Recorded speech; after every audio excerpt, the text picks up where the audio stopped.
So, good morning, students. There are some set of formula related to inverse trigonometry function. तो क्या क्या formula है वो मैं यहाँ लिस्ट कर रहा हूँ. जो बेसिक फॉर्मूला है, the first sine inverse minus x equals to minus sine inverse x. Cosec inverse minus x, this is also equals to minus cosec inverse x, and tan inverse minus x equals to minus tan inverse x. ये लिखे इस base पे हैं कि अगर जो मैंने बताया था शुरू में, इसके लिए हम जो अपनी साइन की रेंज को कर्टेल करते हैं वो फर्स्ट टू फोर्थ करते हैं. तो उसके लिए ये जो नेगेटिव है ये साइन बाहर लिखो और जैसा एंगल है वैसे लिख दो.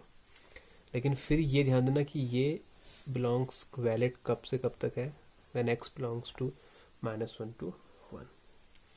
ये कब से कब तक वैलिड होगा, when x belongs to -infinity to -1 union 1 to infinity.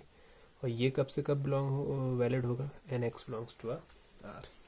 इसके अलावा अगर कोई होती है तब ये वैलिड नहीं होगा, क्योंकि ये हमने इनवर्स फोर्सली बना रखा है इनके डोमेन को कर्टेल करके. ओके, इसमें जो बचे हुए हैं कॉस इनवर्स माइनस एक्स, ये सेकंड क्वाड्रेंट में आता है और सेकंड क्वाड्रेंट में एंगल को रिप्रेजेंट करने का तरीका ये होता है. कॉट इनवर्स माइनस एक्स, इसको भी सेकंड क्वाड्रेंट में लाते हैं, pi minus cot inverse x. And at last sec inverse minus x, this is pi minus sec inverse x. और इसके लिए भी वही, x belongs to -1 to 1 and here x belongs to r and here x belongs to r. अब मैंने यहाँ ऐसे लिख दिया, इसमें मैं इसको ऐसे लिख सकता हूँ r-1,1. ये भी एक तरीका होता है, दोनों एक ही चीज़ होती है, ये ध्यान देना. This is the first set of formula. ये 3 और ये बाकी 3, इनके लिए pi minus cos inverse x आएगा. Okay, now the second one is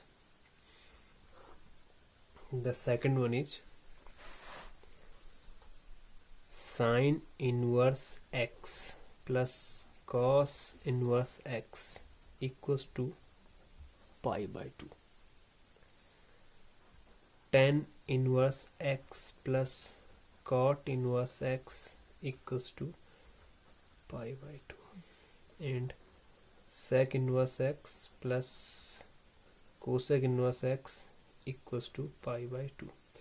अब ये कब वैलिड होगा, when x belongs to -1 to 1, when x belongs to r, when x belongs to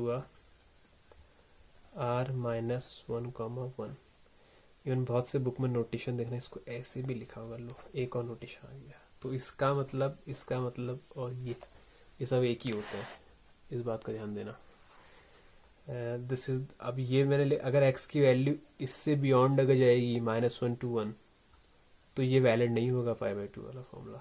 ये बात भी ध्यान देना. सिंपल है, अगर मैं यहाँ पे सपोज मैं 1 रखूँ तो sine inverse 1 plus cos inverse 1. Sine inverse 1 will produce pi by 2, cos inverse 1 will produce 0. Pi by 2 plus 0 equals to 1. Even if I can put -1 तब भी वैलिड रहेगा. इनके बीच की वैल्यूज के लिए हमेशा वैलिड रहेगा, इस बात का ध्यान देना. Okay, the next one is the third set of formula. Third set of formula लिखने से पहले ये देखो कि अगर मैं साइन इनवर्स 1/2 लिखूं तो साइन इनवर्स 1/2 जो प्रोड्यूस करेगा ये क्या होता है बताया पहले, ये एंगल होता है. दिस इज एन एंगल और ये एक वैल्यू होती है. अब एक कैसा एंगल है जिसके साइन का उस एंगल के साथ साइन का रेशियो लेने में 1/2 प्रोड्यूस होता है. तो वो एंगल कौन सा होगा, 1/2 की वैल्यू, 1/2 जो वैल्यू होती है वो किसकी होती है, साइन 30 की, पाई/6.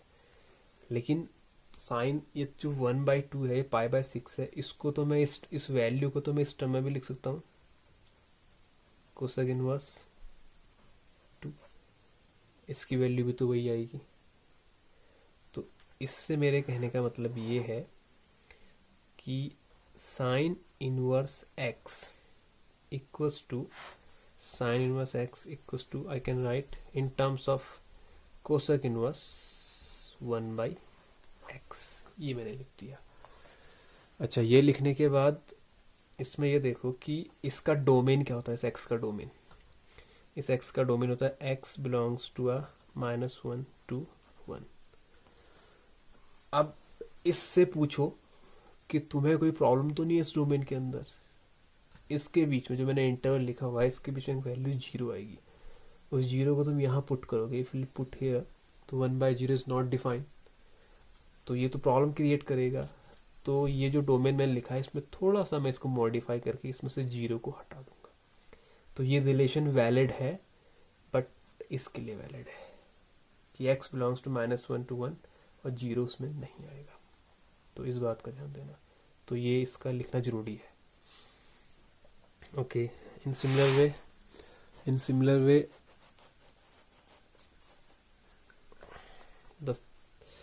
अगर मैं लिखूं cos inverse 1/x equals to sec inverse x, domain decide जहाँ पे x है उसके बेस पे करना। तो sec इनवर्स x का डोमेन क्या होता है, ये तो होता है x belongs to a -∞ to -1 union 1 to ∞।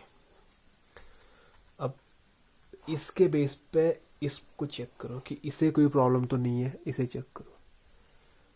तो इसके बीच में इसे कहीं पे कोई प्रॉब्लम नहीं होगी और ना इसे होगी, क्योंकि 0 तो इसमें है ही नहीं, तो ये वैलिड फॉर्मूला है, इसमें मुझे कोई मॉडिफाई नहीं करना है। Second part, okay, tan inverse x equals to, अब ये बड़ा इंपॉर्टेंट है, इसे ध्यान से देखना। इसको मैं अगर लिखूं cot इनवर्स 1/x, अच्छा इस पे के से देखते हैं, चलो कि बाय द अगर मैं वैल्यू tan इनवर्स -1 ले लूँ तो ये cot इनवर्स -1 आएगा। tan इनवर्स -1 क्या होता है, tan इनवर्स -1 अभी मैंने यहाँ पे मेंशन किया हुआ है, देखो -tan इनवर्स x और cot pi minus cot inverse x, तो दोनों जो है इसमें प्रॉब्लम ये है कि ये तो जाता है फर्स्ट टू फोर्थ क्वाड्रेंट और ये फर्स्ट टू सेकंड क्वाड्रेंट, तो ये वैल्यू तो आएगी -π/4, बट ये वैल्यू आएगी 3π/4। तो ये इक्वल कहाँ होते हैं, -π/4 3π/4 तो इक्वल कहाँ होते हैं। तो नेगेटिव वैल्यूज़ के लिए तो वैलिड होगा ही नहीं ये फॉर्मूला जो मैं लिख रहा हूँ यहाँ पे, पॉजिटिव के लिए होगा। tan इनवर्स अगर मैं 1 पुट करूँ तो दोनों सेम वैल्यू प्रोड्यूस करेंगे क्योंकि दोनों फर्स्ट क्वाड्रेंट में जाएंगे, बट नेगेटिव के लिए ये सही नहीं है। तो नेगेटिव के लिए सही नहीं है का मतलब है इसके लिए दो फॉर्मूले बनेंगे, tan inverse x equals to cot inverse 1/x when x is greater than or equal to 0। अब दूसरा फॉर्मूला क्या बनेगा, इसी को अगर मुझे बैलेंस करना हो तो मुझे क्या करना चाहिए, -π/4 यहाँ पे, तो ये टर्म -π/4 कैसे हो सकता है, अगर मैं ऐसा कर दूँ तो चलेगा, -π कर दूँ तो it would be -π/4 I think. तो इसे मैं लिखूँगा -π plus cot inverse 1/x when x is less than 0। तो ये ध्यान देना कि यहाँ दो फॉर्मूले क्यों आए, ये ध्यान देना, क्योंकि पॉजिटिव के लिए तो ये बैलेंस हो जाता बट नेगेटिव के लिए बैलेंस नहीं हो पा रहा था। उसका रीजन ये है कि tan फर्स्ट टू फोर्थ जाता है और cot फर्स्ट टू सेकंड जाता है। तो ये बैलेंस करने के लिए आगे भी कुछ फॉर्मूले के लिए 2-3 फॉर्मूले आएंगे, एक ही के लिए 2-3 फॉर्मूले भी आ सकते हैं, तो इस बात का ध्यान है। तो ये कुछ सेट ऑफ फॉर्मूलाज थे, तो इसका ये ध्यान, और जो मैंने डोमेन लिखा है इसी के लिए वैलिड होगा, किसी के आगे भी डोमेन या कुछ भी लिखा हुआ है तो इसी के लिए वैलिड होगा, उसके बाहर की वैल्यू के लिए वो वैलिड नहीं होगा। इस बात का ध्यान नहीं, ये सारे फॉर्मूले के लिए जो इन्हें लिखा हुआ है ये इन्हीं के लिए वैलिड होगा। Thank you.